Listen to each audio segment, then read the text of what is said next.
ऐसी वीडियो रोज देखने के लिए आप मेरे वीडियो को लाइक करें, इस पे कमेंट करें और अपने दोस्तों के साथ शेयर करें। और हाँ, अगर आप इस चैनल पे नए हैं तो इसे सब्सक्राइब करना ना भूलें। यह कहानी है एक लड़की को देखा तो पार्ट 2 का 14 से 86 से आगे की कहानी। सौम्या होटल हेवन से बाहर निकलती है, तभी भेष बदलकर उस पर नजरें गड़ाए बैठे सिक्योरिटी गार्ड्स उसके पीछे पीछे चल पड़ते हैं। सौम्या ने सरोजनी नगर की मार्केट तक पहुंचने के लिए एक ऑटो बुक कर लिया था। गार्ड्स अपनी गाड़ियों से उसका पीछा करते हैं। मार्केट पहुंचने के बाद सौम्या भीड़ में लगातार आगे बढ़ती चली जाती है। फिर एक जगह पर रुककर दुकानदार से एक कुर्ती का मोल भाव करने लगती है। दुकानदार कहता है, मैडम 500 रुपये से 1 रुपया कम नहीं लेना है तो लीजिए, नहीं तो कोई बात नहीं। इससे पहले कि सौम्या कुछ कहती, उसे एक लड़की की प्यारी सी आवाज सुनाई देती है जो दुकानदार से कह रही थी, भैया जी ऐसी दुकानदारी नहीं होती है, 450 इस कुर्ती के बिल्कुल ठीक हैं। अगर आप इसके 450 लगाएंगे तो 2 कुर्तियां मैं भी ले लूंगी।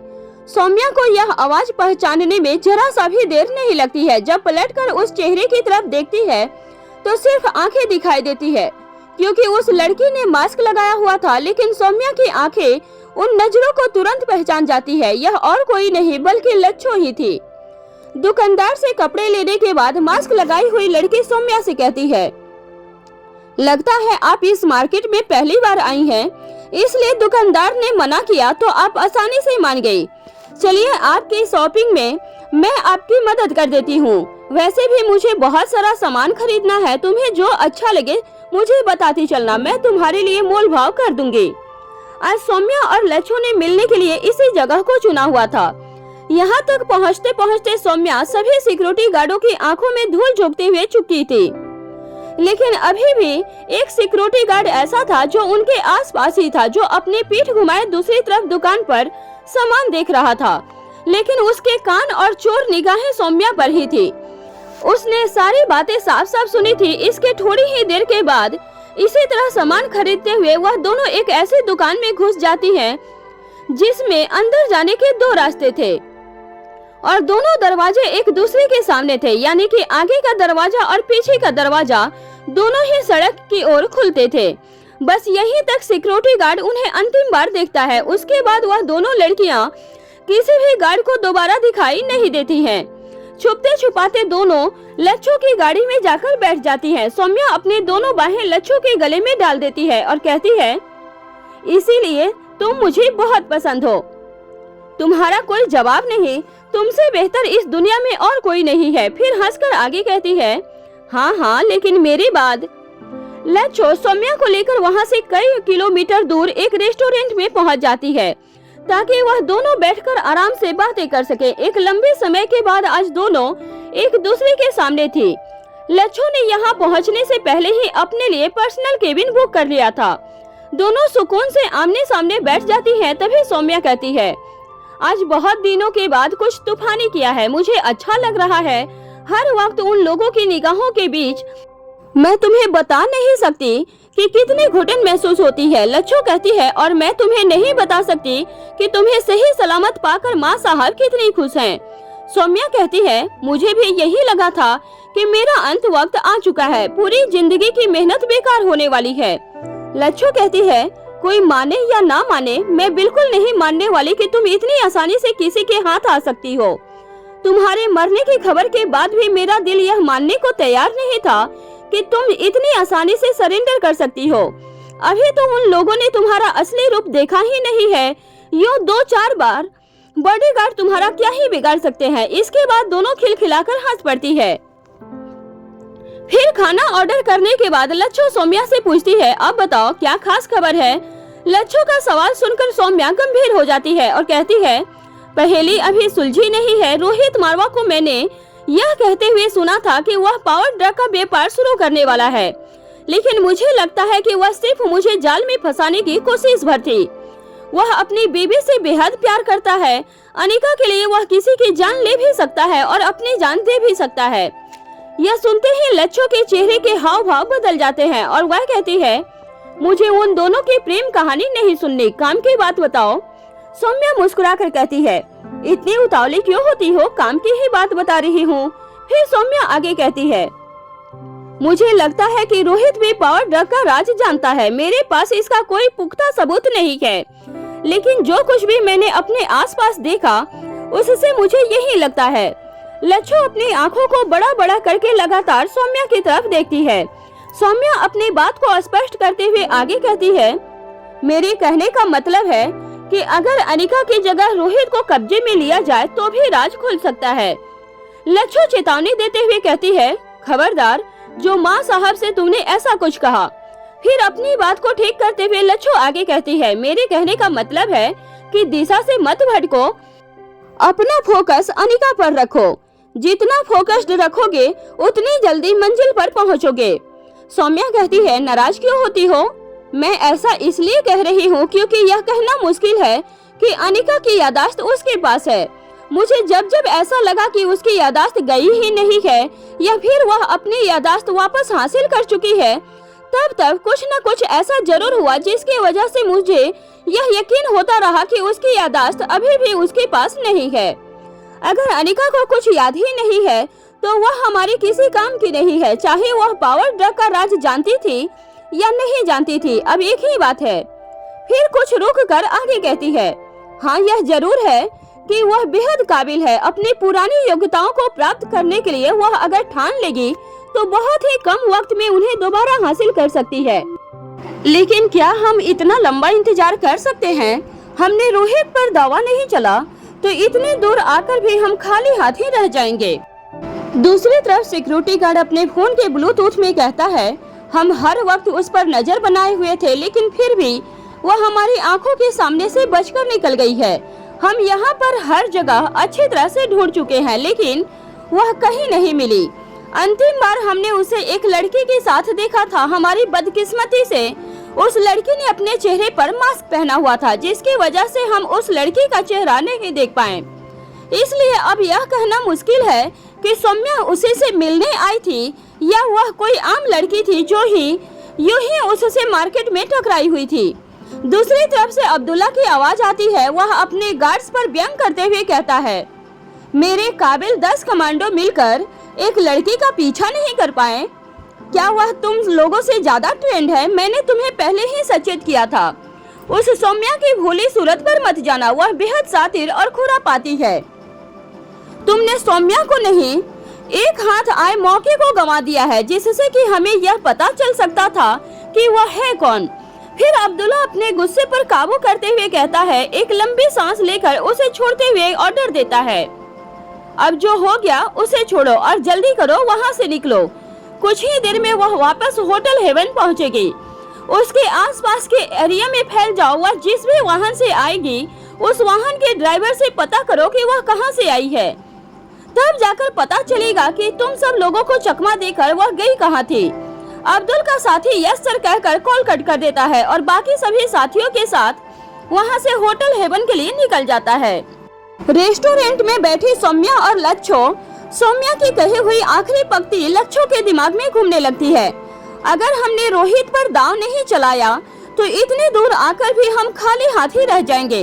लच्छो अच्छी तरह जानती थी कि रोहित तक पहुंचना अनिका तक पहुंचने के मुकाबले कई गुना ज्यादा मुश्किल होने वाला है। अनिका तक पहुंचने या उससे झुकाने के लिए वह पहले ही अपनी पूरी ताकत लगाकर कई बार नाकामयाब हो चुके थे। रोहित तक पहुंचना लगभग नामुमकिन ही था। दबी आवाजों से ही सही, लेकिन लच्छो ने अंडरवर्ल्ड के पहुंची हुई कुछ ताकतों से यह तक सुन रखा था कि रोहित मारवाही द किंग है। हालांकि अपने बात को साबित करने के लिए किसी भी अंडरवर्ल्ड माफिया के पास यह सबूत नहीं था कि रोहित ही द किंग है, लेकिन लच्छो इस बात को अच्छी तरह जानती थी कि वह बिना आग के धुआं नहीं उठता। द किंग का चेहरा किसी ने नहीं देखा था, लेकिन अनिका की पिछली जिंदगी में किंग ने उसे बचाने और उसकी मदद करने के लिए जो कुछ भी किया था उससे साफ था कि वह रोहित मारवाही था। फिर कुछ देर बाद लंबी सांस लेकर सौम्या दोबारा बोलना शुरू करती है, अब हमें जल्द से जल्द कुछ करना ही होगा क्योंकि बीसू अनिका के कब्जे में है और तुम अच्छी तरह जानती हो उसके बिना मेरे लिए सरवाइव करना थोड़ा मुश्किल है। सौम्या की बात पर लच्छो मुस्कुरा देती है और मजाक के अंदाज में कहती है, हाँ हाँ ब्लडी साइंटिस्ट, मैं तुम्हें अच्छी तरह जानती हूँ। फिर अपने चेहरे पर गंभीरता लाते हुए आगे कहती है, तुम चिंता मत करो, बीसू नहीं तो कोई और सही, मैं जल्द से जल्द तुम्हारे लिए कुछ इंतजाम जरूर करूंगी। इस बार सौम्या अपने चेहरे पर गंभीरता लाते हुए कहती है, और इस काम को जितना जल्दी हो सके उतना जल्दी करना, क्योंकि मेरे पास सिर्फ 2 महीने का ही इंतजाम है। लच्छो बदले में सिर्फ अपनी गर्दन हाँ में हिला देती है। अपना खाना खत्म करने के बाद दोनों उठकर चलने को होती है, तभी लच्छो कहती है, इस पूरे हफ्ते में बेहद बिजी हूँ, किसी जरूरी काम से बाहर जा रही हूँ, इसलिए किसी भी तरह तुम्हारी कोई मदद नहीं कर पाऊंगी। जब तक मैं वापस ना आ जाऊं तब तक तुम बहुत ही संभल कर रहना, किसी भी तरह के खतरे से खेलने की कोशिश भी मत करना। सौम्या मुस्कुराकर लच्छो से कहती है, तुम जब मेरी चिंता करती हो तो मुझे बहुत अच्छा लगता है। लच्छो लंबी गहरी सांस लेकर छोड़ती है और कहती है, अब चिंता न करूं तो क्या करूं? तुम माँ साहब के लिए इतनी जरूरी हो कि ना चाहो तो भी तुम्हारी फिक्र लगी रहती है। सौम्या कहती है, अब हमें चलना चाहिए, वक्त काफी ज्यादा हो चुका है। दोनों वहाँ से उठकर चल पड़ती है। तभी अचानक से सौम्या को कुछ याद आता है और वह चलते चलते लच्छो का हाथ पकड़ लेती है। फिर उससे कहती है, एक और जरूरी बात जो मुझे खटक रही है। लच्छो अपनी जगह पर रुक जाती है और सौम्या के चेहरे की तरफ देखने लगती है। सौम्या कहती है, मुझे ऐसा लगता है कि मारवा और गुलेरिया परिवार के अलावा भी कोई ऐसा है जो अनिका की मदद करता है। लच्छो पलटकर जवाब देती है, तुम जिस अदृश्य मदद की बात कर रही हो उसे माँ साहब ही ढूंढ रही हैं। अगर वह मिल जाए तो पक्का पावर ड्रग का राज खुल जाएगा, लेकिन उसकी मौजूदगी ईश्वर के समान समझो, जो होकर भी कहीं नहीं दिखता और नहीं होकर भी कहीं मौजूद है। फिर दोनों साथ में धीरे धीरे आगे बढ़ने लगती है और तभी सौम्या कुछ याद करके कहती है, माँ साहब से कहना कि उनके सिपाहियों में से किसी को तो अनिका ने जिंदा पकड़ लिया था, तो थोड़ा संभल कर रहे। वह जितनी सीधी और नाजुक दिखती है उतनी ही ज्यादा खतरनाक और तेज है। अनिका में हमारी उम्मीद से कई गुना ज्यादा ताकत है। लच्छो जवाब देती है, अगर तेज नहीं होती तो क्या यूं ही माँ साहब के कैद से भाग निकलती? तुम चिंता मत करो, इस बार जाल लच्छो ने बिछाया है। मैं भी देखती हूँ कि कब तक बचेगी और उसे कौन बचाने आएगा। सौम्या मजाक के अंदाज में कहती है, पहले मैं उसकी माँ की मुरीद थी, the world famous scientist doctor Swati Malhotra, और अब मैं उसकी बेटी अनिका गुलेरिया की कायल हो गई हूँ। अब तक लच्छो और सौम्या रेस्टोरेंट के पार्किंग एरिया में पहुँच चुके थे। सौम्या के मुंह से अपने अलावा किसी और की तारीफ सुनकर लच्छो को बहुत तेज गुस्सा आ रहा था, लेकिन वह किसी तरह खामोश हो जाती है। फिर अपनी गाड़ी से शॉपिंग किया हुआ कोई सामान निकालती है और सबूत के तौर पर सौम्या को पकड़ा देती है। उसके बाद दोनों एक दूसरे के गले लगती हैं और मुस्कुरा देती हैं। उसके बाद लच्छो अपना ध्यान रखना कहकर सौम्या को वहां से रवाना कर देती है। इस बार भी वह जाने के लिए एक ऑटो हायर करती है। दूसरी तरफ मल्होत्रा हाउस में कीस अपने कमरे में बैठा हुआ था, अपने लैपटॉप पर कुछ काम कर रहा था। तभी उसके कमरे के सामने से किशन मल्होत्रा गुजरते हैं और वह एक पल रुककर कमरे में हल्के से खुले हुए दरवाजे की दराज से क्रिस को देखते हैं। क्रिस अपने काम में पूरी तरह से मगन था। किशन बिना क्रिस को डिस्टर्ब किए वहां से सीधा डाइनिंग हॉल में पहुंच जाते हैं और जाकर एक चेयर पर बैठ जाते हैं। तभी अंजलि 2 बाउल में सूप लेकर उनके पास आ जाती है और कहती है, जरा टेस्ट कीजिए और मुझे बताइए कि कैसा बना हुआ है। मल्होत्रा परिवार में भी काम करने के लिए नौकरों की कोई कमी नहीं थी, लेकिन अंजलि को अपने परिवार को अपने हाथ से बनाकर खाना खिलाना बेहद ज्यादा पसंद था। इतना ही नहीं, कुकिंग का शौक होने की वजह से वह समय समय पर कुछ नया बनाने के लिए ट्राई करती रहती थी। अंजलि के कुछ कहने के बाद भी किशन मल्होत्रा की निगाहें सामने रखे हुए एक डिजाइनर पॉट पर ही टिकी हुई थी। किशन मल्होत्रा इतनी गहरी सोच में खोया हुआ था कि अंजलि की आवाज उसके कानों में नहीं गई थी। यह देखकर अंजलि उनके कंधे पर हाथ रखती है और कहती है, क्या तुम मेरी बात सुन पा रहे हो? किशन चौंक जाता है और कहता है, हाँ मैं सुन रहा हूँ, बोलो बोलो, तुम क्या कह रही थी? अंजलि किशन को झूठी नाराजगी का चेहरा बनाकर दिखाती है और कहती है, एक तरफ कह रहे हो कि तुम मुझे सुन रहे हो और दूसरी तरफ पूछ रहे हो कि मैंने आपसे क्या कहा? किशन मुस्कुराते हुए कहते हैं, नाराज क्यों होती हो? एक बार फिर से बता दो, क्या कह रही थी? अंजलि कहती है, मैं कह रही थी कि सूप बनाकर लाई हूँ, जरा टेस्ट करके बताओ कैसा बना है। किशन मल्होत्रा अपने सामने रखा हुआ बाउल अपने हाथ में उठा लेता है। तभी अंजलि कहती है, अगर तुम्हारी सोच टूट ही गई है तो क्या तुम मुझे बताओगे कि तुम किस गहरी सोच में थे? किशन अंजलि की तरफ देखकर मुस्कुरा कर कहता है, कुछ खास नहीं, इस उम्र में इंसान और क्या सोच सकता है, अपने बच्चों के बारे में सोच रहा था। अंजलि कहती है, क्या अब बार बार सवाल पूछने के बाद ही आगे की कहानी बताओगे? साफ साफ पूरी बात क्यों नहीं बताते? किशन मुस्कुराते हुए कहता है, अगर तुम बार बार सवाल नहीं पूछोगी तो तुम्हारी कोयल जैसी आवाज मेरे कानों में रस कैसे घोलेगी? और कहकर हंस पड़ता है। अंजलि मुस्कुराकर किशन की तरफ देखती है और फिर अपना एक हाथ अपने गाल पर रख लेती है और कहती है, उम्र बीत गई लेकिन आशिकी नहीं बीती। किशन बाउल को नीचे रखते हुए कहते हैं, मैं सोच रहा था कि हमारे दोनों ही बच्चे आजकल बहुत बदले नजर आ रहे हैं। क्या तुमने आज से पहले कभी क्रिस को इस तरह पूरा दिन अपने कमरे में बैठे हुए देखा है? यह भी छोड़ो, क्या तुमने कभी क्रिस को पूरा दिन एक ही जगह पर बैठकर काम करते हुए देखा है? किशन की बात सुनकर अंजलि के भी चेहरे के भाव बदल जाते हैं और गंभीर होते हुए वह कहती है, कह तो आप सही ही रहे हैं, यह तो मैं भी नोटिस कर रही हूँ। पता नहीं इस क्रिस की जिंदगी में क्या चल रहा है। फिर एक पल रुक कर आगे कहती है, एक तो यह लड़का खुद से कभी कुछ बताता नहीं और अगर पूछने जाओ तो कुछ किसी बात का सीधा जवाब नहीं देता है। इतना बड़ा हो गया है लेकिन बचपना नहीं गया। जिम्मेदारियों की समझ खूब है इसे, लेकिन व्यवहार की बिल्कुल समझ नहीं है। किशन अंजलि के हाथ पर अपना हाथ रखते हुए कहता है, तुम परेशान मत हो, समय सब सिखा देता है, वह भी सीख जाएगा। अंजलि कहती है, समय रहते सीख जाए तो ही अच्छा है। इससे पहले कि किशन आगे कुछ कह पाता, अंजलि कहना शुरू करती है, और तुम श्वेता को ही ले लो, हमेशा उसके कान हर छोटी से छोटी चीज के लिए भी खुले रहते हैं, लेकिन आजकल उसके पास बैठकर भी कुछ कहो तो उसे सुनाई कुछ नहीं आता। पता नहीं किस दुनिया में खोई रहती है। बिल्कुल इस क्रिस की तरह ही वह भी अपने स्वभाव के विपरीत चल रही है। फिर एक पल रुक कर दोबारा कहना शुरू करती है, लेकिन अगर पूछो कि क्या हुआ है तो कहती है, कुछ नहीं मम्मा, आप खामोखा ही परेशान होती हैं। फिर अपनी गर्दन को हिलाते हुए कहती है, अब आजकल के इन बच्चों को कौन बताए कि माँ बाप का सारा तामझाम इन बच्चों के लिए ही होता है। उनके पूरी जिंदगी की परिधि का केंद्र उनके बच्चे ही होते हैं। अंजलि के चेहरे पे परेशानी की रेखाएं खींच आती है। अंजलि को परेशान देखकर किशन कहता है, चिंता वाली कोई बात नहीं है, हमारे दोनों ही बच्चे समझदार हैं। जब हमें बताने लायक हो कोई बात होगी तो खुद बता देंगे। फिर अंजलि का ध्यान बटाने के लिए अपनी बात बदलते हुए कहता है, सूप तो आपने लाजवाब बनाई है, आपके हाथों में जादू है। अंजलि कहती है, हाँ, बिना पिए तो सूप लाजवाब ही लगेगा। इसमें नमक नहीं है, मैं नमक डालना भूल गई।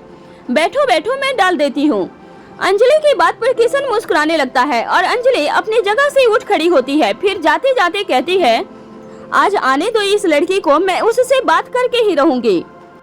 अंजलि की बात पर किशन मुस्कुराने लगता है और अंजलि अपनी जगह से उठकर खड़ी होती है। फिर जाते जाते कहती है, आज आने दो इस लड़की को, मैं उससे बात करके ही रहूंगी।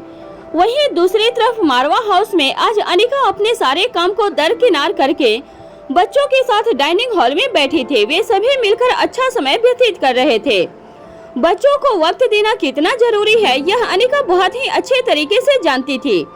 बच्चों के मानसिक और भावनात्मक विकास के लिए माँ पिता का उनकी बातों को सुनना बेहद जरूरी होता है, लेकिन फिर भी बहुत कोशिश करने के बाद भी अक्सर ऐसा होता था जब वह बच्चों के साथ नहीं बैठ पाती थी। अच्छी बात यह थी कि उसके तीनों ही बच्चे इस बात को अच्छी तरह समझते थे कि उनके मॉम डैड दोनों ही समान माता पिताओं की तरह उन्हें पूरा वक्त नहीं दे सकते, लेकिन हमारी जरूरत के वक्त वह दोनों ही अपना बड़े से बड़ा काम बिगाड़ कर भी हमें अपना कीमती वक्त जरूर देंगे।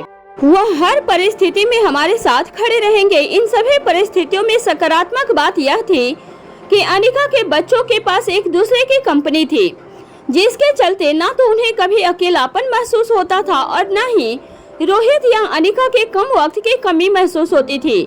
उन तीनों में से किसी को भी खलती नहीं थी। वह आपस में ही एक दूसरे की समस्याओं को सुन भी लेते थे और सुलझा भी लेते थे, और जब जरूरत महसूस होती थी तब रोहित और अनिका के पास पहुंच जाते थे। ऐसा कभी नहीं होता था कि जब वह अपने मॉम या डैड में से किसी के पास गए हों और उन्हें इग्नोरेंस का सामना करना पड़ा हो। फिलहाल रिया, आर्यन और एलेक्जेंडर अपनी अपनी नई स्टडीज के बारे में बात कर रहे थे और बीच बीच में एक दूसरे का मजाक उड़ाकर हंस भी रहे थे। ठीक इसी वक्त रोहित मन ही मन बेहद खुश होते हुए मारवा हाउस की डोर से एंट्री करता है। वह अपने ऑफिस के सभी काम जल्दी जल्दी निपटा कर लौट आया हुआ था। आज उसने पूरा मन बनाया था कि अनिका का मूड ठीक होगा तो वह आकाश के बारे में बात जरूर करेगा। वह सवाल जो उसके मन में अभी भी घूम रहे थे, उन सभी सवालों की जवाब अनिका से ले लेगा। इसी के साथ कुल मिलाकर वह आकाश का पूरा राज जानकर ही रहेगा, जिसमें मुख्य सवाल यह था कि अनिका ने नकली आकाश को बचाया कैसे, और उसे यह बात कब पता चली कि वह आकाश असली आकाश नहीं है। नकली आकाश की वापसी एंट्री करवाने का अनिका का क्या उद्देश्य था। वहीं दूसरी तरफ मल्होत्रा हाउस के मेन गेट के बाहर लक्ष्य और उसके सिक्योरिटी गार्ड की गाड़ियां एक साथ आकर रुकती है। लक्ष्य के इशारे पर सभी गार्ड्स घर के बाहर ही रुक जाते हैं और लक्ष्य अपनी गाड़ी को मल्होत्रा हाउस के अंदर की तरफ मोड़ लेता है और घर के पार्किंग एरिया में पहुंच जाता है। फिर श्वेता की तरफ देखता है, लेकिन गाड़ी रोकने के बाद भी श्वेता अपनी जगह पर चुपचाप बैठी रहती है और उसकी निगाहें एकदम सामने की तरफ होती है। कुछ पलों तक लक्ष्य यूं ही श्वेता को देखता रहता है, लेकिन जब श्वेता किसी तरह की हलचल नहीं करती है और शांति से अपनी जगह पर टिकी रहती है, तब लक्ष्य धीरे से श्वेता का हाथ अपने हाथ में ले लेता है। लक्ष्य के स्पर्श से श्वेता को अपने पूरे शरीर में मीठी मीठी गुदगुदी महसूस होती है, खासकर अपने पेड़ों और कंठ के पास। लेकिन फिर भी श्वेता स्थिर बनी रहती है और कुछ पलों के बाद अपनी आंखें बंद कर लेती है और इस एहसास को जीने लगती है। लक्ष्य टकटकी लगाकर श्वेता के मासूम से चेहरे को निहारता जाता है। इस वक्त जो हालत श्वेता की थी वही लक्ष्य की भी थी। श्वेता अपने व्यवहार से अपने मन की स्थिति जाहिर कर सकती थी, क्योंकि प्रायः यह लड़कियों के स्वभाव में होता है, लेकिन लक्ष्य यह भी नहीं कर सकता था। थोड़ी देर के बाद श्वेता अपनी आंखें खोल लेती है और लक्ष्य के हाथ में रखे हुए अपने हाथ की तरफ देखने लगती है। लक्ष्य अपने हाथों की उंगलियों को श्वेता की उंगलियों में फंसा लेता है। लक्ष्य अभी भी श्वेता के चेहरे को ही देख रहा था। बार बार उसके अंदर से आवाज आती थी कि श्वेता को अपनी बाहों में भर ले और कस के गले से लगा ले। कुछ देर की कसम कस के बाद वह अपनी पूरी ताकत लगाकर अपने अंतर मन की आवाज को दबा देता है। श्वेता ना ही गाड़ी से बाहर जाने की कोशिश करती है और ना ही अपना हाथ लक्ष्य से छुड़ाने की कोशिश करती है, बस दोनों के हाथों को देखती जाती है। धीरे धीरे लक्ष्य की आंखें श्वेता की आंखों से हटकर उसके चेहरे की बनावट को इस तरह निहारने लगती है जैसे एक मूर्तिकार अपनी ही तराशी हुई मूर्ति को निहार रहा हो। जब लक्ष्य की नजरें श्वेता के लबों पर जाती है तो उसे तेज ख्वाहिश होती है कि श्वेता के होठों को अपने होठों में ले ले। श्वेता को प्यार से निहारते निहारते लक्ष्य की सांसें गहरी होती चली जाती है और अंततः वह अपने मन की आवाज को दबाता है और फिर सामने की तरफ गाड़ी से बाहर देखने लगता है। वह इस बात को अच्छी तरह समझ चुका था कि इस तरह श्वेता के साथ अधिक देर रुकना बेहतर नहीं रहेगा। कुछ पलों के बाद वह दोबारा से श्वेता की तरफ मुड़ता है और तेजी से उसके करीब आ जाता है। श्वेता बिना लक्ष्य के चेहरे की तरफ अपनी निगाहें उठाए अपने हाथ को उसके होठों पर रख देती है। फिर अपनी निगाहें उठाकर लक्ष्य की आंखों में देखती है। श्वेता के दिल की धड़कन बढ़ जाती है। लक्ष्य के शरीर में रक्त का दौरा बढ़ जाता है। लक्ष्य अपने दूसरे हाथ से श्वेता का हाथ नीचे करते हुए कहता है, घबराओ नहीं, मैं सिर्फ बाय कह रहा था। फिर श्वेता के माथे को चूम लेता है। अब श्वेता की चुप्पी टूट जाती है और वह कहती है, क्या आपको किसी ने बताया नहीं कि लड़कियों के सेंसेस बहुत तेज होते हैं? श्वेता की बात पर पहले लक्ष्य मुस्कुराता है और फिर कहता है, और क्या आपको किसी ने नहीं बताया कि जब खूबसूरत रात हो और साथ में प्यार हो तब किसी भी प्रेमी को अपनी मोहब्बत के चेहरे पर मायूसी बिल्कुल अच्छी नहीं लगती। इसके बाद लक्ष्य अपना चेहरा लटका लेता है और कहता है, आई एम सो सॉरी, अगर आपको कोई गलत मैसेज गया हो तो वैसे मेरी कोई ऐसी इंटेंशन नहीं थी। फिर गाड़ी की विंडो से पानी की बोतल उठाकर श्वेता की तरफ बढ़ा देता है। श्वेता गर्दन हिलाकर इनकार कर देती है। फिर लक्ष्य पूरी बोतल का पानी एक सांस में पी जाता है और मन ही मन खुद से कहता है, हर रिश्ते में लड़की की इच्छा ही प्रथम होती है और उसका सम्मान करना तुम्हारा दायित्व है। अगर श्वेता जी को इतना बोलने का मौका मिल गया है तो गलती तुम्हारी ही है। अब श्वेता को एहसास होता है कि उसे और ज्यादा देर तक इस रात के मध्यम प्रकाश में इस तरह से लक्ष्य के साथ अकेले गाड़ी में नहीं रुकना चाहिए। लक्ष्य उसके लिए चाहे कम मायने रखता हो या ज्यादा, लेकिन लक्ष्य उससे पूरी शिद्दत से मोहब्बत करता है। वह इस बात को भी महसूस कर पा रही थी कि जैसे जैसे वक्त बीतता जा रहा है, लक्ष्य जाने अनजाने में उसके करीब बढ़ रहा है और यह बहुत ही स्वाभाविक था। वह दोनों साथ में पूरा दिन गुजार रहे थे, तब भी उन दोनों को यह वक्त काफी कम लग रहा था। अब लक्ष्य से दूर होना श्वेता को बड़ा ही मुश्किल लग रहा था। श्वेता यह भी अच्छी तरह समझ पा रही थी कि जब उनकी ऐसी हालत है तो लक्ष्य की कैसी हालत होगी। वह गाड़ी के दरवाजे के लॉक की तरफ अपना हाथ बढ़ाती है, तभी लक्ष्य अपनी तरफ से दरवाजे को खोलकर श्वेता की तरफ पहुंच जाता है और गाड़ी का दरवाजा पकड़कर एक हाथ से श्वेता की तरफ बढ़ा देता है। श्वेता अपना हाथ लक्ष्य के हाथ में दे देती है और बाहर आ जाती है। लक्ष्य सच में ही एक जेंटलमैन था, लेकिन यहाँ मामला दिल का था और मोहब्बत दो तरफा था। ऐसे मामलों में अगर इजहार ना हुआ हो तो कभी न कभी ऐसे पल आ ही जाते हैं जब एम्बारसमेंट की सिचुएशन खड़ी हो जाती है। वहाँ श्वेता जैसे ही घर के अंदर पहुँचती है, अंजलि अपनी जगह से उठ खड़ी होती है। श्वेता बिना कुछ कहे अपना पर्स वही टेबल पर रख देती है और अपने कमरे के अंदर चली जाती है। अंजलि कब से उसी के आने का इंतजार कर रही थी। वह भी पीछे पीछे उसके कमरे में पहुंच जाती है। श्वेता चेंज करने के लिए जा चुकी थी। अंजलि वहीं बैठकर उसके बाहर आने का इंतजार करने लगती है। थोड़ी देर के बाद जब श्वेता बाहर आती है तो अंजलि अपनी बेटी को अपनी दोनों बाहों में भर लेती है और कहती है, तुम्हारे चेहरे पर बहुत थकावट दिखाई दे रही है। आओ मैं तुम्हारे सिर में तेल लगा देती हूँ, तुम्हें बहुत अच्छा लगेगा। श्वेता कुछ नहीं कहती और चुपचाप बेड के किनारे पर बैठ जाती है। अंजलि श्वेता के ड्रॉवर से तेल लेकर श्वेता के पीछे बैठकर चंपी करना शुरू कर देती है। फिर थोड़ी देर के बाद उससे पूछती है, अगर सच सच बताओ तो एक सवाल पूछूं? श्वेता अच्छी तरह जानती थी कि अंजलि उससे क्या पूछना चाहती है और यहाँ क्यों आई हुई है। श्वेता अपनी आंखों में मोटे मोटे आंसू ले आती है और कुछ बोलने की कोशिश करती है, लेकिन उसकी आवाज गले से बाहर नहीं निकलती क्योंकि उसका गला रुआंसे की वजह से रुंध हो जाता है। फिर उसकी आंख से आंसू टपक पड़ते हैं। वह दोनों हाथों से अपनी आंखों के आंसू पोंछती है। अंजलि श्वेता को इस तरह बिखरते हुए देखकर उसके सामने खड़ी हो जाती है और उसके चेहरे को अपने हाथों में ले लेती है। उसके बाद श्वेता की आंखों से आंसुओं का सैलाब बह निकलता है। अंजलि अपने उसे आप से चिपका लेती है। श्वेता भी अपने दोनों हाथ आगे बढ़ाकर अंजलि की कमर से अच्छी तरह से चिपक जाती है। ठीक इसी वक्त किशन मल्होत्रा श्वेता के कमरे के दरवाजे पर पहुंच जाते हैं, लेकिन दोनों माँ बेटी को इस तरह देखकर अपना एक कदम पीछे कर लेते हैं और वहीं रुक जाते हैं। फिर किसी तरह श्वेता अपने आप को संभालने की कोशिश करती है, लेकिन उसकी कोशिश के बावजूद भी उसके आंसू रुकने का नाम नहीं लेते। फिर वह रोते हुए अपनी माँ से अलग हुए बिना ही कहती है, हाँ माँ, मुझे लक्ष्य से प्यार हो गया है, वह एक बहुत अच्छा लड़का है। श्वेता की बात सुनकर अंजलि उसे पीछे करती है और उसके बालों से अपने दोनों हाथों से आंसू पोंछती है। फिर कहती है, तो इसमें रोने की क्या बात है, यह तो अच्छा ही है ना, तुम उसी इंसान से शादी करने वाली हो जिससे तुम्हें प्यार है। श्वेता कहती है, नहीं नहीं, मैं यह शादी तब तक नहीं करूंगी जब तक अनिका दीदी लक्ष्य को मेरे लिए एक सही लड़का करार नहीं देगी।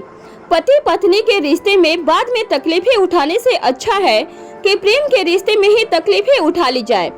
अंजलि को महसूस होता है कि इस वक्त श्वेता के साथ तर्क वितर्क करना उचित नहीं होगा।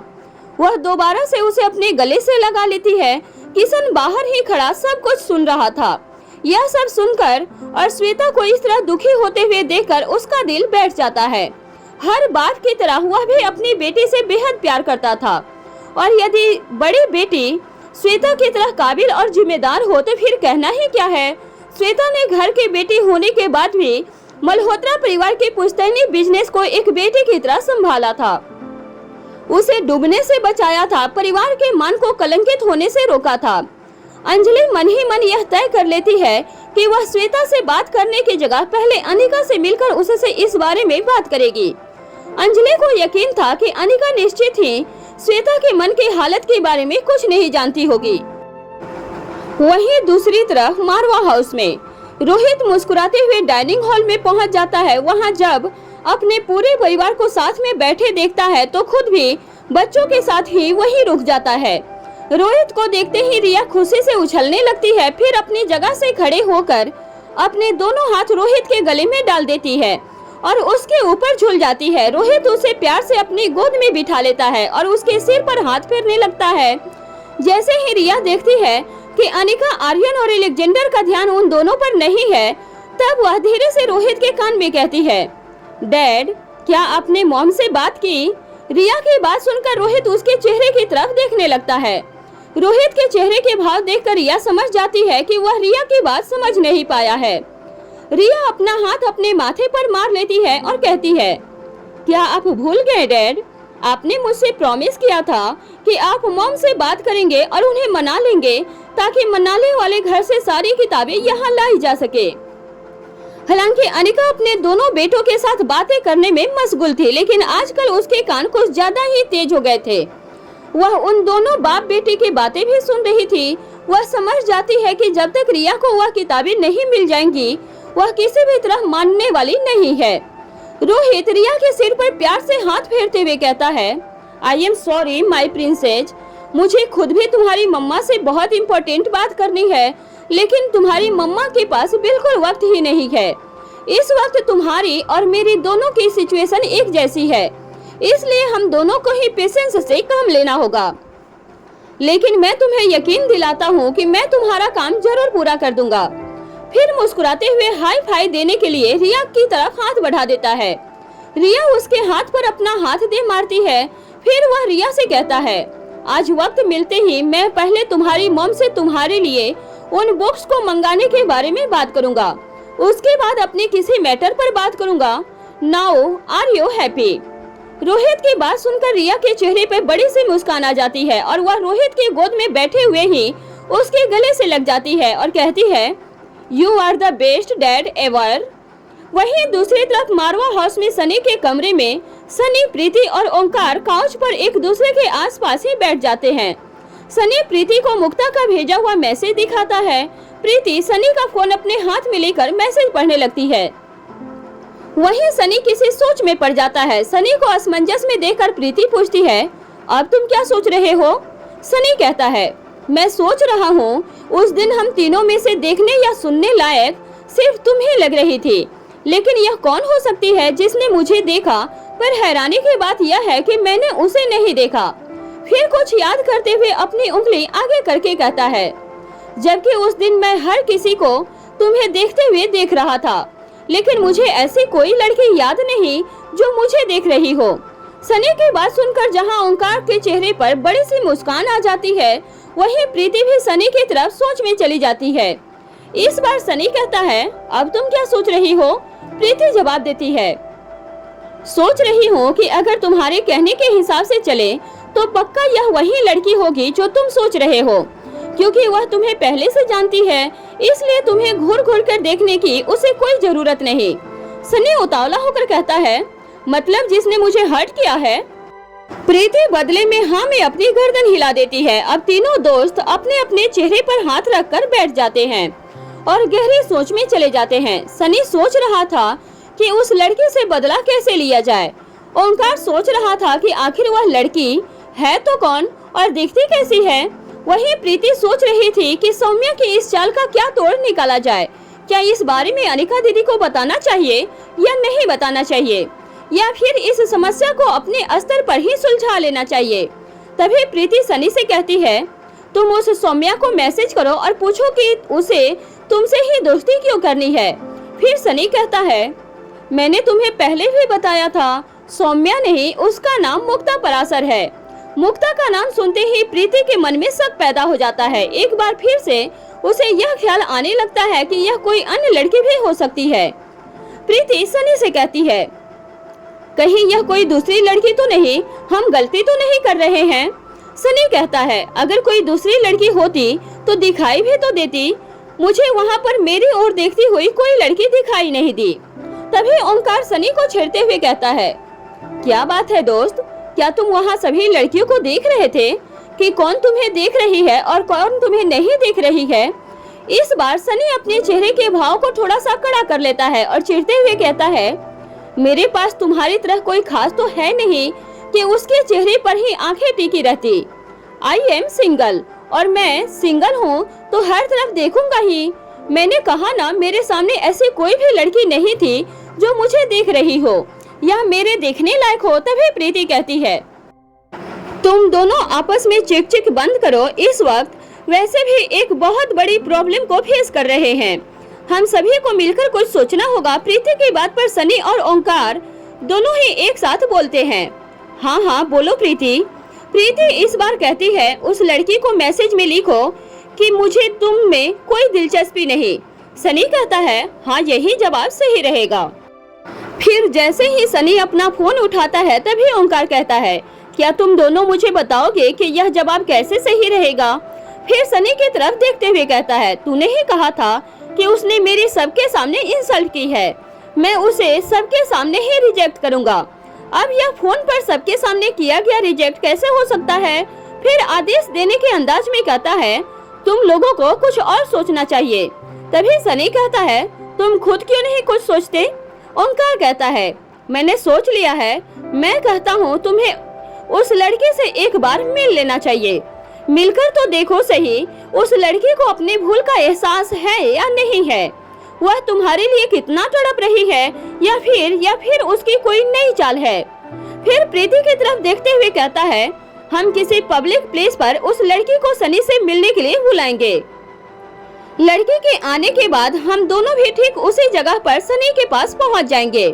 फिर सनी सबके सामने उसे इनकार कर देगा, बस हो गया बदला पूरा। ओंकार की बात वैसे प्रीति को खूब जम रही थी, लेकिन उसके मन में डर था कि सनी के मन में दबा हुआ प्यार अपना असर न दिखा दे। तभी उसे ख्याल आता है कि पिछली बार जब वह सौम्या से मिला था तब उसने एक निगाह ठीक से उसकी तरफ देखा तक नहीं था। यह सोचते ही प्रीति कहती है, हाँ हाँ यह बिल्कुल ठीक रहेगा और हम उसे ऐसी जगह बुलाएंगे जहाँ पहुँचने में उसे कोई तकलीफ भी न हो। तभी ओंकार कहता है, मतलब किस जगह पर? प्रीति कहती है, वही होटल हेवन में ही हम उससे मुलाकात करेंगे। सनी भी उन दोनों की बात पर पूरी तरह से सहमत था। अब सनी अपना फोन उठाता है और मुक्ता पराशर को मैसेज टाइप करता है, मैं तुमसे मिलने के लिए तैयार हूँ। टाइप करने के बाद भेजने से पहले वो ओंकार और प्रीति की तरफ देखकर कहता है, अभी भी मेरे मन में कई सवाल हैं। पहला, अगर यह वही लड़की नहीं हुई तो? दूसरा, हम उसे पहचानेंगे कैसे? तीसरा, अगर यह वही लड़की नहीं हुई और हमने उसे सबके सामने ह्यूमिलिएट किया तो यह बहुत गलत होगा ना। हम जानबूझकर या अनजाने में भी ऐसा नहीं कर सकते कि बिना किसी गुनाह के बेकसूर को सजा देकर चले आए। यह सुनते ही प्रीति शक पका जाती है, क्योंकि प्रीति के अलावा उसका असली चेहरा उन तीनों में से कोई और नहीं देखा था।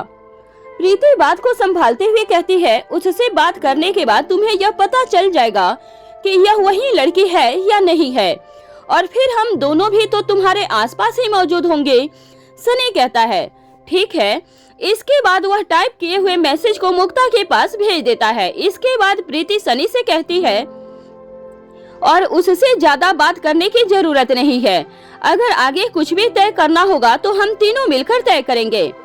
अपनी कीमती हिदायत देने के बाद प्रीति अपनी जगह से उठ खड़ी होती है और कहती है, मुझे और भी कुछ जरूरी काम है, फिलहाल मुझे यहाँ से जाना होगा। ओंकार भी वहाँ से जाने के लिए प्रीति के साथ ही खड़ा हो जाता है और कहता है, अब मुझे भी चलना चाहिए, कल मिलेंगे। फिर दोनों सनी को बाय कहकर बाहर निकल जाते हैं। सनी के रूम से बाहर निकलने के बाद ओंकार और प्रीति धीरे धीरे चलने लगते हैं।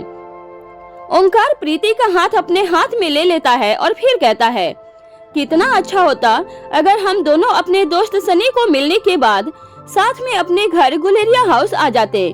फिर अधीर होते हुए कहता है, कब आएगा वह वक्त? ओंकार की बात सुनकर प्रीति का चेहरा शर्म से लाल हो जाता है। प्रीति बात को बदलते हुए कहती है, तुम यहाँ कब आए? ओंकार बिना देर किए झट से जवाब देता है, सुबह ही आ गया था। प्रीति के चेहरे पर यह सुनते ही हैरानी आ जाती है और वह चौंकी हुई आंखों से ओंकार की तरफ देखती है। फिर सवालों की बारिश करते हुए कहती है, तो तुम मुझसे क्यों नहीं मिले? क्या तुम अनिका दीदी से मिलने आए थे? क्या तुम्हारी वजह से वह मेरे साथ हॉस्पिटल नहीं गई? इससे पहले कि ओंकार कोई जवाब दे पाता, प्रीति एक और सवाल पूछती है, ऐसा क्या जरूरी काम था तुम्हें जो अनिका दीदी ने अपनी इतनी इम्पोर्टेंट मीटिंग मिस कर दी? प्रीति के सवालों से ओंकार एक पल के लिए हड़बड़ा जाता है, लेकिन वह अपनी हड़बड़ाहट को चेहरे पर नहीं आने देता। बात को संभालते हुए कहता है, ऐसी कोई बात नहीं है। मैं और सनी हमारे प्रोजेक्ट के सिलसिले में एक दूसरे के साथ इतना ज्यादा वक्त बिता रहे हैं और तुम ही है, देखो यह भी कम पड़ जाता है। जहाँ तक तुमसे मिलने की बात है, जब तक मैं यहाँ आया तब तक तुम जा चुकी थी। फिर यह सोचकर कि प्रीति इस पर कोई नया सवाल ना पूछ ले, वह बात को पूरी तरह से बदलते हुए कहता है, एक खुशखबरी है, तुम जानती हो हमें फाइनेंसर मिल गया है। ओंकार के बात सुनकर प्रीति के चेहरे पर बड़ी सी मुस्कान दिखाई देने लगती है। इसके बाद वह दोनों मारवा हाउस की बिल्डिंग से बाहर निकलकर पार्किंग की तरफ चल पड़ते हैं। प्रीति ओंकार को सी ऑफ करने के लिए उसके साथ जा रही थी। रात के वक्त मारवा हाउस के बाहर बने पार्क और लॉन, उनमें लगे हुए फवारे और लाइटिंग वर्क गजब का होने की वजह से किसी का भी मन मोह लेता था। जब दोनों धीमे धीमे कदमों से आगे बढ़ रहे थे तो बीच बीच में तेज चलती हुई हवाओं से फवारों की पानी की बूंदें उसके चेहरे तक पहुंच रही थी। ओंकार ने अभी भी प्रीति का हाथ पकड़ा हुआ था। प्रीति ओंकार का हाथ थोड़ा सा ऊपर की तरफ उठाते हुए अपनी उंगलियों को उसकी उंगलियों में फंसा लेती है और फिर उस पर अपना दूसरा हाथ भी रख देती है। फिर दोनों इसी तरह धीमे धीमे कदमों से आगे बढ़ने लगते हैं। जब वह ओंकार की गाड़ी के पास पहुंच जाते हैं तब वहां दूर दूर तक कोई भी उन्हें दिखाई नहीं दे रहा था। ओंकार जैसे ही अपना हाथ प्रीति के हाथ से निकालने के लिए उसे ढीला करता है, प्रीति उसे और भी ज्यादा कस लेती है। फिर अपनी प्यार भरी आवाज में धीमे से कहती है, हमें साथ में बिताने के लिए बिल्कुल भी वक्त नहीं मिला। अगर मुझे पता होता कि तुम यहीं पर हो तो मैं हॉस्पिटल से जल्दी लौट आती। ओंकार प्रीति के चेहरे पर अपना हाथ रखते हुए कहता है, कोई बात नहीं, काम भी जरूरी है। वैसे भी हमारे प्रोजेक्ट के सिलसिले में सुबह मुझे दोबारा यहीं आना है, हम कल मिल लेंगे। अगर तुम्हारे पास टाइम हो तो लंच पर भी चल सकते हैं, सिर्फ तुम और मैं। प्रीति अपना चेहरा लटका लेती है और ओंकार को जवाब देती है, यही तो प्रॉब्लम है, मुझे नहीं लगता कि कल सुबह से पूरे एक हफ्ते तक हम मिल भी पाएंगे, मैं बहुत बिजी रहूंगी। प्रीति का खूबसूरत सा चेहरा उस पर ओंकार से बिछड़ने का दर्द बेहद चुंबकीय शक्ति के साथ सम्मान खींचने का एहसास पैदा करने जैसा लग रहा था। ओंकार एक बार अपने आसपास निगाहें घुमाता है और उसके बाद प्रीति को अपनी तरफ खींच लेता है। जब तक प्रीति को कुछ समझ आता वह ओंकार की बाहों में थी। ओंकार उसे इस तरह से गले लगा लेता है जैसे खुद के अंदर छुपाने की कोशिश कर रहा हो। अपने दोनों बाहों के बीच में प्रीति को भरने के बाद अपनी गर्दन भी उसके कंधे की तरफ झुकाकर आंखें बंद कर लेता है। ओंकार की बाहों में जाकर प्रीति को बेहद आराम महसूस होता है। वह भी अपनी आंखें बंद कर लेती है और ओंकार के स्पर्श को आत्मसात करने लगती है। प्रीति के शरीर का ऐसा कोई हिस्सा नहीं था जो इस वक्त ओंकार के शरीर से दूर हो। प्रीति अपने दोनों हाथ ओंकार के पीछे की तरफ ले जाकर ओंकार में और भी ज्यादा खो जाना चाहती थी। वह अपने आप को पूरी तरह से ओंकार के हवाले कर देती है। तभी ओंकार का एक कदम पीछे की तरफ खिसक जाता है और वह अपनी गाड़ी से टिक जाता है। धीरे धीरे दोनों की सांसें बढ़ने लगती है और गहरी होती चली जाती है। ओंकार अपनी बंद आंखों से प्रीति के कान में कहता है, तुमसे एक पल की भी दूरी अब मुझे सही नहीं जाती। ओंकार के शब्दों की कशिश प्रीति का दिल चीर सा देता है। ओंकार के बोलने से उसके होठों की फुसफुसाहट प्रीति को अपने कान में गुदगुदी का एहसास देती है और यही गुदगुदी कान से होते हुए पूरे चेहरे पर और पूरे शरीर में दौड़ जाती है। प्रीति का रोया रोया खड़ा हो जाता है। यूं तो प्रीति ने खुद को काफी मजबूत बना लिया था, लेकिन इंसान कितना भी परिपक्व हो जाए, प्यार की भूख कभी खत्म नहीं होती। प्यार करने वालों के नाम पर प्रीति के पास ओंकार और अनिका के अलावा कोई नहीं था। वह ओंकार को किसी भी कीमत पर खोना नहीं चाहती थी। चाहे शब्दों में वह जाहिर ना करती हो, लेकिन अंदर ही अंदर उसे डर लगता था कि वह और ओंकार एक हो पाएंगे या नहीं। ओंकार शब्दों में जाहिर ना भी करता हो, तभी प्रीति उसके माता पिता के बारे में काफी कुछ जानती थी। ओंकार धीरे से अपना चेहरा पीछे करता है। प्रीति की आंखें अभी भी बंद थी, दिल की धड़कनें बढ़ी हुई थी, चेहरा गर्म होकर सुर्ख हो गया था और उसने अभी भी अपने हाथों को ओंकार के कंधों के पीछे से नहीं हटाया था। प्रीति को इस तरह खुद के हवाले पाकर और अपने बाहों में इतने करीब से देखकर ओंकार के शरीर में बिजली का सा प्रवाह होने लगता है। ओंकार अपनी जगह पर ही प्रीति को लेकर आहिस्ता से घूम जाता है और अब प्रीति की पीठ गाड़ी से सट जाती है। ओंकार धीरे से प्रीति का चेहरा ऊपर करता है और उसके होठों को अपने होठों में ले लेता है। वहीं दूसरी तरफ मारवा हाउस में डाइनिंग हॉल में रोहित इंतजार में था कि कब अनिका और बच्चे अपना डिनर ले ले और वह अनिका के साथ बेडरूम में पहुंच जाए। रोहित अपने सभी जरूरी मुद्दों पर आज ही बात कर लेना चाहता था। जितना बेसब्र रोहित अपने रूम में पहुंचने के लिए था, उतने ही अधीर थे योगेश और एक्सपर्ट हर्षिता। वह भी इंतजार कर रहे थे कि कब रोहित और अनिका रूम में आए और कुछ ऐसी बातें करे जो उनके लिए महत्वपूर्ण सिद्ध हो जाए। आज रोहित जितनी ज्यादा जल्दी में था, बच्चे उतने ही ज्यादा आराम में थे। रिया ने फरमाइश की, आज हमारा पूरा परिवार साथ बैठकर खाना खाएगा, मैं अपनी ग्रैंड माँ को भी यहीं बुला लेती हूँ। रोहित सिर्फ अपनी गर्दन ठीक है में हिला देता है। रिया झट से अपना फोन बाहर निकालती है और आयशा मारवा को कॉल कर देती है। आयशा के फोन उठाने पर रिया पूछती है, ग्रैंड माँ क्या आपने खाना खा लिया है? आयशा कहती है, नहीं मेरी राजकुमारी, अभी नहीं खाया, बस थोड़ी देर में खाऊंगी। रिया कहती है, यह तो बहुत अच्छी बात है कि आपने अभी तक खाना नहीं खाया। रिया की बात सुनकर आयशा को थोड़ी हैरानी होती है, लेकिन वह अपनी नटखट रिया को अच्छी तरह जानती थी कि कुछ न कुछ उसके दिमाग में जरूर चल रहा होगा। रिया आगे कहती है, अब जल्दी से यहाँ आ जाइए, डैड और मम्मा भी यहीं पर हैं, हम सब साथ में बैठकर खाना खाएंगे। आयशा मारवा कहती है, राजकुमारी आदेश करेगी तो भला कोई मना कर सकता है क्या? मैं बस अभी आती हूँ। जब आयशा मारवा वहाँ पहुँचती है तो खाना पूरी तरह से तैयार था और टेबल पर लग चुका था। आयशा देखती है कि सभी खाने के टेबल पर उसका इंतजार कर रहे थे। आयशा के आते ही बच्चों की हंसी ठिठोली फिर से शुरू हो जाती है। जब सभी अपना डिनर खत्म कर लेते हैं, तब आयशा वहीं बैठकर अनिका और रोहित के साथ बातें करने लगती है। आयशा अनिका से पूछती है, तुमने क्या डिसाइड किया है? अनिका पूछती है, किस बारे में पूछ रही हो माँ? मुझे समझ में नहीं आ रहा है। आयशा मारवा कहती है, तुम्हारी मेडिकल प्रोफेशन की डिग्री के बारे में। फिर अपना अंदाज बदलते हुए आगे कहती है, कहीं ऐसा तो नहीं कि तुम अब अपना मूड बदल चुकी हो।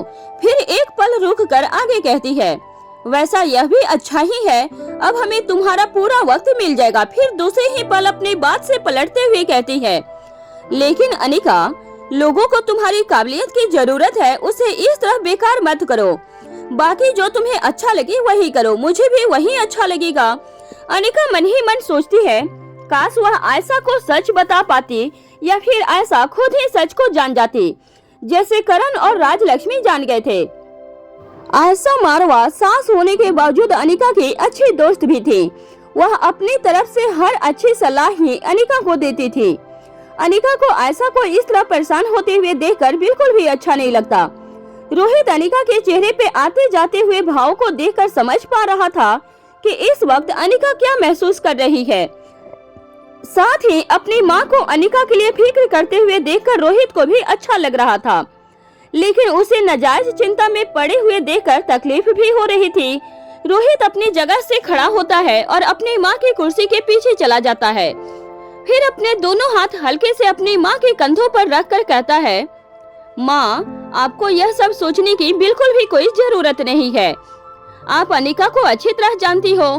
फिर इसी तरह खड़े रहकर अनिका की तरफ देखते हुए कहता है, इसके जीवन में शांति और आराम के लिए कोई जगह नहीं। आप देखना, बहुत जल्द सब ठीक हो जाएगा। आयशा रोहित के हाथ पर अपना हाथ रखती है और उसकी तरफ देखने के लिए अपना चेहरा उठाती है। रोहित सामने की तरफ आकर कुर्सी पर बैठ जाता है। आयशा रोहित के चेहरे पर हाथ रखते हुए कहती है, मुझे इसी बात से बेहद खुशी और संतोष मिलता है कि तुम दोनों साथ में हो। आयशा के बोलते बोलते आंखें भर आती है। वह आगे कहती है, चाहे तुम दोनों कुछ करो या न करो, पर यूं ही अपने बच्चों के साथ प्यार से एक साथ रहो। अपने इस हरे भरे परिवार को इसी तरह हंसता खेलता हुआ देखकर मेरी आत्मा को बड़ी ही तृप्ति मिलती है। कुछ देर तक सभी यूं ही बैठकर एक दूसरे के बारे में बातें करते रहते हैं। फिर आयशा वापस अपने कमरे में लौट आती है। रोहित बच्चों को कहता है, चलो बच्चों, अब तुम सबको भी अपने रूम में जाना चाहिए। इसके बाद तीनों बच्चे गुड नाइट डैड और गुड नाइट मॉम कहकर वहां से चले जाते हैं। सबके जाते ही रोहित के मन में लड्डू फूटने लगते हैं। वह मुस्कुराते हुए बड़े ही प्यार से अनिका से कहता है, अब तुम भी चलो। अनिका रोहित की आंखों में देखती है कि वह क्या चाहता है, इस उत्सुकता का क्या कारण है, लेकिन रोहित भी बदले में अनिका की आंखों में देखते हुए कहता है, मुझे तुमसे जरूरी बात करनी है, अब चलो भी प्लीज। ऐसा कहकर वह अनिका का हाथ पकड़ लेता है। अनिका धीमी धीमी मुस्कान के साथ अपनी जगह से खड़ी हो जाती है और रोहित के साथ चल पड़ती है। चलते चलते वह संदेह के अंदाज में रोहित से पूछती है, क्या मैं जान सकती हूँ मिस्टर मारवा कि ऐसा क्या है जिसके बारे में बात करने के लिए आप इतने बेताब हैं? रोहित कहता है, पहले रूम में तो चलो, फिर सब बता दूंगा। रूम में पहुंचने के बाद रोहित दरवाजा लॉक कर देता है और उसके बाद अनिका के पास आकर अपनी दोनों बाहें उसके गले में डालकर अपने शरीर को उसके ऊपर छोड़ देता है। इस वक्त तक अनिका अपने बेड के पास पहुंच चुकी थी और रोहित की तरफ चेहरा करके खड़ी थी। इस तरह अचानक रोहित के अनिका के ऊपर अपना वजन छोड़ने से वह रोहित के साथ सीधा बेड पर जा गिरती है। फिर यूं ही रोहित के दोनों बाहों के बीच में रहते हुए उससे कहती है, तो यह है तुम्हारी जरूरी बात। फिर अपने चेहरे के भाव बदलते हुए कहती है, चलो छोड़ो मुझे और दूर हटो मेरे से। याद है ना, कल से मीटिंग वीक शुरू हो रहा है और हमें भी वहाँ जाना है। रोहित अनिका के ऊपर यूं ही पड़े हुए अपनी बाहों को और कसते हुए उसके माथे पर चूम लेता है। उसके बाद कहता है, नहीं, यह मेरा आज का जरूरी काम नहीं है, यह तो मेरा हमेशा का जरूरी काम है। अनिका अपना हाथ अपने माथे पर रख लेती है और कहती है, तुम्हारा रोमांस। रोहित अनिका की ओर मुस्कुरा देता है और कहता है, मुझे जरूरी बात करनी है, पर आज वह रोमांस के बारे में नहीं, वह है आकाश के बारे में। अब अनिका रोहित को अचंभित आंखों से घूरने लगती है। वहाँ मारवा हाउस से 1 किलोमीटर दूर हर्षिता और योगेश अनिका और रोहित के कमरे में वापस लौटते ही सावधान अवस्था में आ जाते हैं। दोनों की आंखें स्क्रीन पर टिकी हुई थी, क्योंकि विविधकार बेड के नीचे था, इसलिए वह रोहित और अनिका को अच्छी तरह से सुन पा रहे थे, लेकिन देख नहीं पा रहे थे। जब वह दोनों खड़े थे तब केवल उनके पैर दिखाई दे रहे थे। आकाश का नाम सुनते ही दोनों उत्सुकतावश अपने अपने हाथ हेडफोन के ऊपर रख लेते हैं, जैसे ऐसा करने से वह ज्यादा सुन पाएंगे। अब उनकी पलकें भी झपकाना बंद कर देती है। ध्यान पूरी तरह से कानों में आती हुई आवाज पर था। अब वह पल आ चुका था जिसका वह पिछले कई घंटों से इंतजार कर रहे थे, जब अनिका और रोहित किसी जरूरी मैटर पर बात करें और उन्हें कोई काम की जानकारी हासिल हो सके, जिससे यह इस राज से पर्दा उठ सके कि अनिका को हर पुरानी बात याद है या नहीं है। यहाँ मारवा हाउस में अनिका रोहित की बात सुनकर रोहित की बाहों से बाहर निकलने की कोशिश करती है, लेकिन रोहित और कस लेता है। अनिका कहती है, तो तुम यूं नहीं मानने वाले। रोहित बिना कुछ बोले ना में गर्दन हिला देता है। अब अनिका जैसे ही अपना हाथ हिलाने की कोशिश करती है, रोहित उसे लॉक कर लेता है। अनिका के पैरों में जैसे ही मूवमेंट महसूस करता है, वह उसके पैरों को भी अपने पैरों से लॉक कर लेता है। अब अनिका की आंखें बड़ी बड़ी हो जाती है और वह रोहित को घूरने लगती है। रोहित भी ज्यादा बड़ी ही मुस्कान के साथ अनिका की आंखों में देखने लगता है। अब अनिका रोहित को इस तरह चेतावनी देती है जैसे किसी छोटे बच्चे को समझा रही हो, देखो तुम्हें चोट लग जाएगी, मैं कहती हूँ कि एक तरफ हट जाओ। रोहित भी बड़े ही आत्मविश्वास से जवाब देता है, अरे वाह, कैद में तुम हो और चोट मुझे लग जाएगी, वो कैसे? जब अनिका अपनी गर्दन को दाएं तरफ घुमा लेती है और फिर कुछ सेकंड के बाद वापस सीधा करते हुए मुस्कुराने लगती है। फिर 2 पल के लिए प्यार से रोहित का चेहरा निहारते हुए उसकी आंखों में खो जाती है और फिर अपनी गर्दन को धीरे धीरे ऊपर की तरफ उठाते हुए रोहित के चेहरे के करीब जाती है। जैसे ही अनिका की नाक रोहित के नाक के पास पहुंचती है, रोहित का पूरा शरीर यह सोचकर ढीला पड़ जाता है कि आज अनिका उस पर मेहरबान है। आज लिप लॉक अनिका की तरफ से होने वाला है। इस पल रोहित की खुशी का ठिकाना नहीं था। जैसे ही रोहित अपनी आंखें बंद करता है, अनिका उसे उठाकर बेड पर दूसरी तरफ पटक देती है, फिर उसकी कमर पर दोनों तरफ पैर करके बैठ जाती है। इस बार अनिका ने रोहित को अपनी मजबूत पकड़ के बीच लॉक कर लिया था और वह अब हिल भी नहीं सकता था। तभी अनिका कहती है, किसी ने ठीक ही कहा है, man is always man.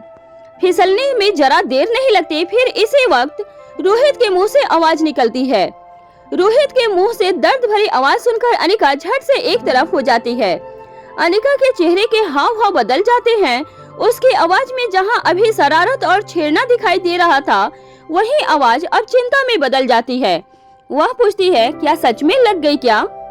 Rohit Anika के सवाल पर मुस्कुरा देता है और गर्दन को नाम में हिला देता है। अनिका ने इतनी जोर का दांव सिर्फ इसलिए खेला था क्योंकि वह जानती थी कि रोहित उसके हर वार को आसानी से झेल सकता है। अनिका जो नहीं जानती थी वह यह था कि रोहित अनिका से अचानक से हुए तेज दावों को हर बार झेल तो जाता था, लेकिन हर बार चोट कम या ज्यादा लगती जरूर थी। अनिका यह देखने के लिए कि उसे चोट तो नहीं लगी, वह जैसे ही उसकी शर्ट ऊपर करने लगती है, तभी रोहित अपने हाथ से अनिका का हाथ रोक लेता है और बैठने की कोशिश करते हुए कहता है, नहीं नहीं, मैं ठीक हूँ, वह तो बस जरा यूं ही। अब अनिका अपनी ताकत का इस्तेमाल करके उसे वहीं रोक लेती है और उठने नहीं देती। फिर धीरे से उसकी शर्ट को ऊपर करती है। अब अनिका के चेहरे से पत्नी और प्रेमिका के भाव पूरी तरह से गायब हो चुके थे। अब वहाँ सिर्फ एक डॉक्टर दिखाई दे रही थी। वह अपनी आवाज को कड़ा करते हुए कहती है, चुपचाप लेटे रहो, जब तक मैं ना कहूँ हिलना मत। रोहित अनिका की सख्त आवाज सुनकर चुपचाप अपनी जगह पर लेटा रहता है। वहीं दूसरी तरफ बेनिटी में मारवा हाउस से 1 किलोमीटर की दूरी पर यहाँ अनिका और रोहित के बीच प्यार, लड़ाई और इलाज का सब एक साथ चल रहा था और वहाँ काफी दूर हर्षिता और योगेश की सांसें अटकी हुई थी। हर बीतते पल के साथ उसकी उम्मीद बढ़ रही थी कि अब कुछ महत्वपूर्ण जानकारी हासिल होगी। अब अनिका कुछ बोलेगी जो उनके लिए काम का साबित होगा, लेकिन अभी तक ऐसा कुछ नहीं हुआ था। धीरे धीरे योगेश का धैर्य उसका साथ छोड़ रहा था, जिसकी वजह से अंदर ही अंदर उसकी फ्रस्ट्रेशन बढ़ने लगती है। अब उसकी आंखें गुस्से से लाल और बड़ी बड़ी होने लगती है। उसके हाथों की मुठ्ठियां धीरे धीरे कसने लगती है। फिर वह अपनी जगह पर बैठा बैठा जोर जोर से चिल्लाता है और अपने हाथों और पाँवों को वहीं पटकने लगता है। उसके बाद अपने गुस्से के चलते एक हाथ को पीछे की तरफ बेनिटी ट्रक की दीवार पर दे मारता है। फिर चिल्लाते हुए आग बबूला होकर कहता है, इन लोगों का रोमांस के अलावा कुछ आता है या नहीं? कैसा बिजनेसमैन है यह? इस तरह यह बिजनेस टाइकून कैसे बन गया? इसके पास इतना फालतू वक्त है कि काम की बात करने के बीच में भी इसे रोमांस सूझ रहा है। जब इसे आकाश के बारे में पूछना था तो पूछता क्यों नहीं? हर्षिता योगेश के चेहरे की तरफ अपनी निगाहें घुमाती है, लेकिन उसका गुस्सा देखकर कुछ नहीं कहती और दोबारा से अपना ध्यान हेडफोन से आती हुई आवाजों पर लगा लेती है। वहीं दूसरी तरफ पराशर हवेली में मुक्ता हवेली की छत पर मौजूद थी। इस वक्त उसके आसपास कोई नहीं था। शाम के वक्त खुली हवा में आसमान के नीचे बैठना उसकी आदत और शौक दोनों में बेशुमार था। सामने की ही एक बड़ी सी ग्लास टेबल पर दिखाई दे रही थी, जिस पर कुछ रोल किए हुए चार्ट्स पेपर पड़े हुए थे। आर्ट वर्क के लिए कैनवर्ट स्टैंड, कैनवस पेपर और भी कुछ जरूरी सामान वहाँ पर दिखाई दे रहे थे। टेबल के आसपास कुछ कुर्सियाँ रखी हुई थी। मुक्ता एक चेयर पर अपने एक पैर और दूसरा पैर पर चढ़ाकर बैठी हुई थी। पीठ बैक रेस्ट से लगी हुई थी। एक हाथ में बड़ी सी फाइल और दूसरे में पेंसिल थी। उसकी निगाहें फाइल में गड़ी हुई थी और दूसरे हाथ की कोहनी हैंड रेस्ट पर थी और पेंसिल आसमान की ओर उड़ी हुई थी। ठीक इसी वक्त उसके फोन पर मैसेज रिंग सुनाई देता है। वह फाइल से अपनी निगाहें हटाए बिना दूसरे हाथ से अपना फोन उठा लेती है। फोन को अपने चेहरे के सामने लाकर उसके स्क्रीन पर देखती है तो उसके चेहरे पर खुशी की लहर दौड़ जाती है। वह झट से फाइल बंद कर देती है और उसे टेबल पर रख देती है।